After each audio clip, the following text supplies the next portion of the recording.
Hello everyone, welcome to my YouTube channel. My name is Paula Jean. Grab your paper and pencil and let's get cooking. Today I'm going to be making my dad's spaghetti sauce with a twist.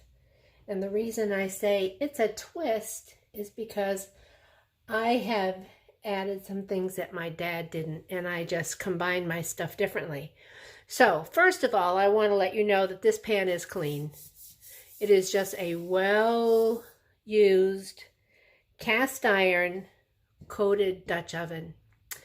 So to this, I'm going to be adding about 1/4 cup of olive oil. Now, when my dad taught me how to make this, I had to stand on the side of him and write everything down because he didn't measure anything. He would dump it in his hands. So that's what I do also. All right, so I got my 1/4 cup of olive oil. I'll show you the recipe. This is out of that old recipe book again. There's his recipe.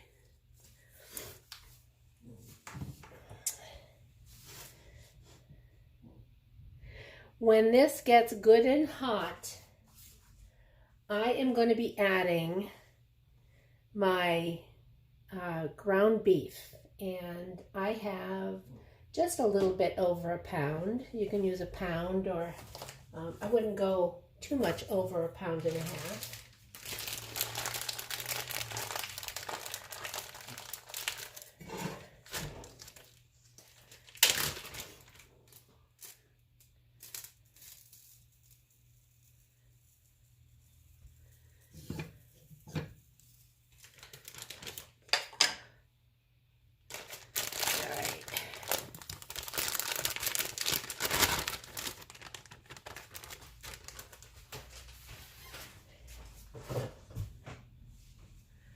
Now, like I said, my dad used to do his differently, and I could never figure out why. It never made sense to me. He would take a big fry pan with his oil and saute his onions, and then put the ground beef. And then in another pot, usually his Dutch oven, he would do his vegetables and pour in his tomato stuff and let that cook for a while, then add it all together, and that just didn't make sense. So I do all mine together.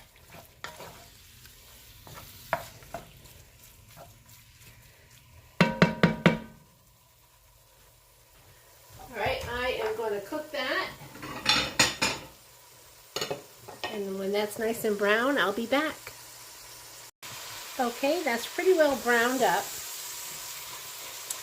If you have real fatty ground beef, you might want to drain some of that fat off. Alright, so to this meat, I am going to be mixing my vegetables. Now, my dad used to grind all of his vegetables in one of those old-fashioned meat grinders, but I use my handy-dandy food processor, which is the most used small appliance that I have in my kitchen. So I have everything all ground up in here, and I'll tell you what it is after I get it in.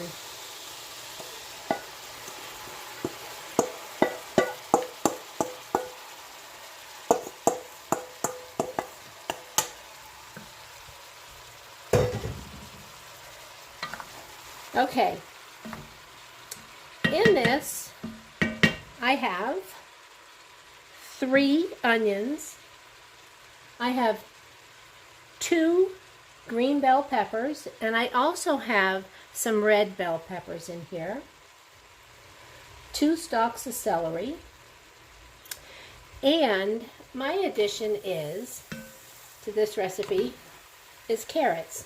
So I have 3 carrots that I ground up, or I should say I processed. So we're just going to let this cook for a little bit.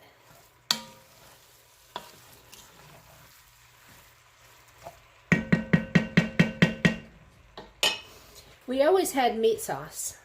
He never made meatballs. So usually that's what I make is meat sauce. And even if I get real ambitious and decide I want to make meatballs, I have my meat sauce with it.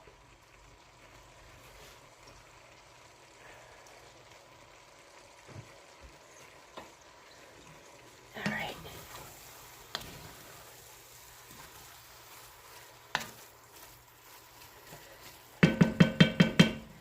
All right, to this I'm going to be adding my garlic.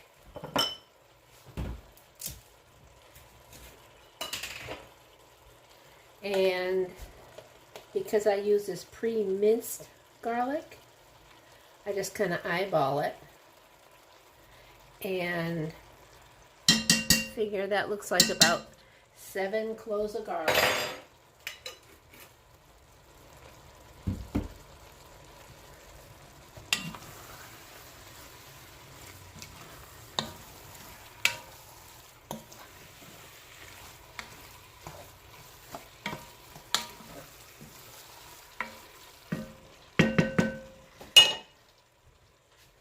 I'm going to add some salt.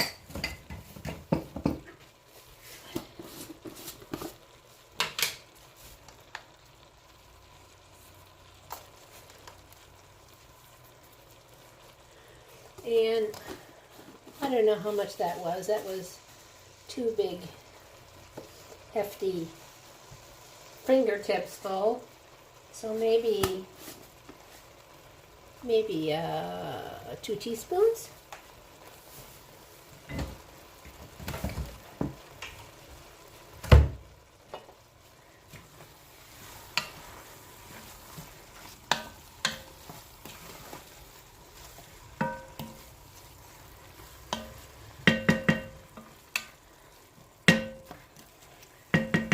Okay, now I'm going to start adding my tomatoes. I have a 1-pound can of tomato puree that I'm going to add in.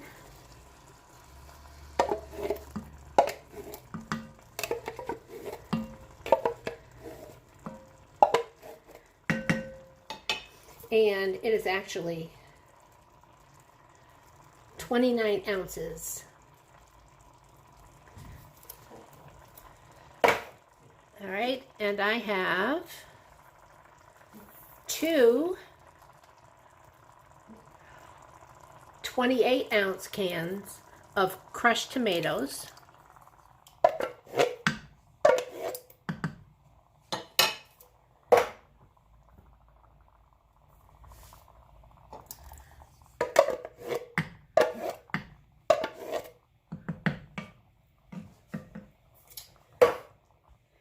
And I have 3 6-ounce cans of tomato paste.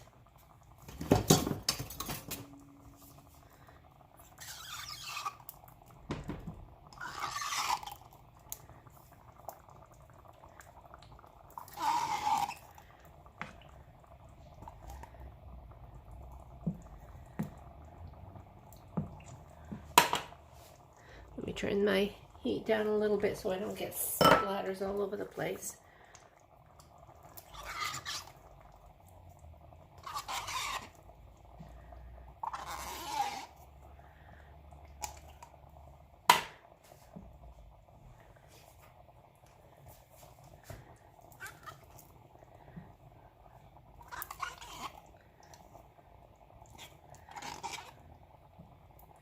All right, now I am going to put in about, let's see, these are 6. I'm going to put in 2 of these empty cans full of water.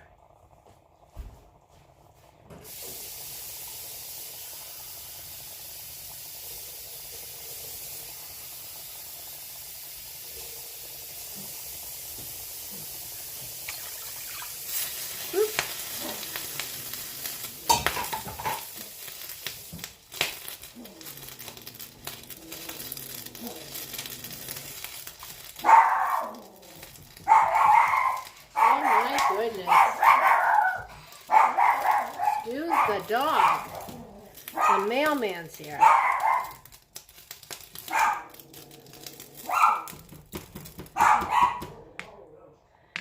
All right, now my spices are gonna go in. To that mixture, I'm gonna add a tablespoon of oregano, 2 tablespoons of basil leaves, and 2 tablespoons of parsley. There's that. And then I have some anise seed, or anise seed, whichever you like to call it. And I'm just going to take it and kind of smush it a little bit in my fingers to break some of those little seeds. There.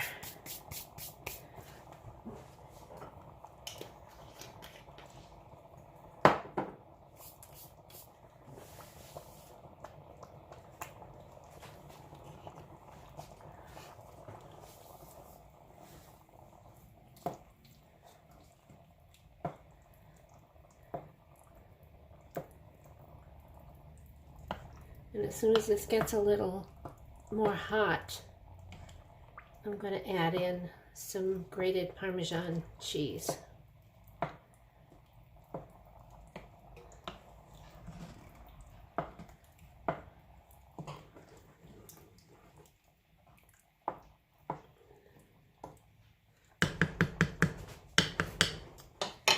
All right, I've got 4 bay leaves that are going to go in. And I've got some sugar, about 1.5 tablespoons of sugar, and that just cuts the acid a little bit.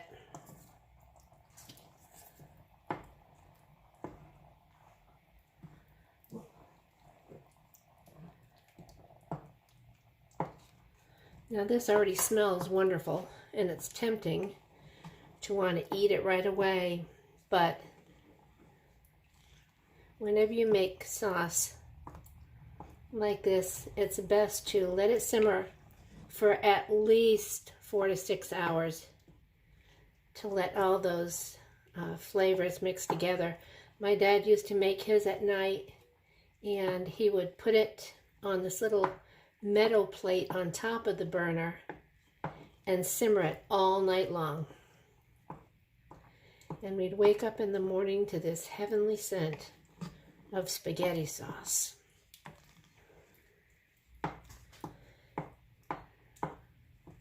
This is a sauce that he used when he would make his homemade pizza. He would make the crust with Bisquick and then just put the sauce on and the dry Parmesan cheese on top, and that was pizza to us. Okay. Last item is about 1/2 cup of grated Parmesan, Romano, whatever you have, cheese.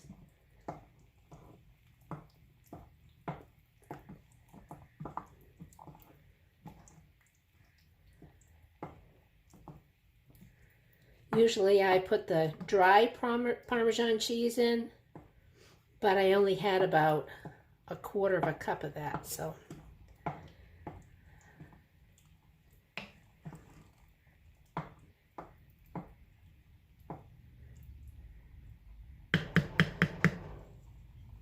All right, that's all the ingredients.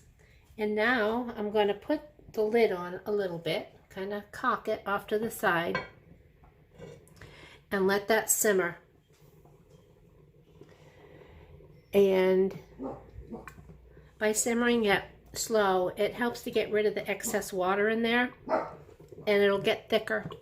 So I will come back in a couple hours and I'll show you what it's looking like. Well, it's been simmering away now for 4 hours. And I cannot stand it any longer. It smells so good.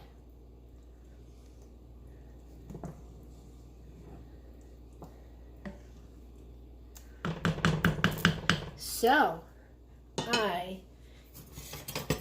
am going to make myself a little bowl full.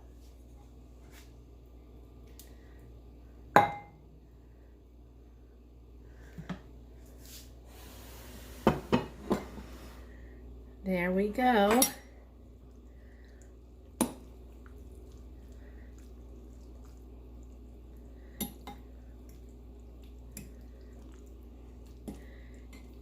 Don't forget, if you like this recipe, give me a thumbs up, subscribe to my channel, and don't forget the bell so you'll get notified every time I upload a new recipe. Bon appetit!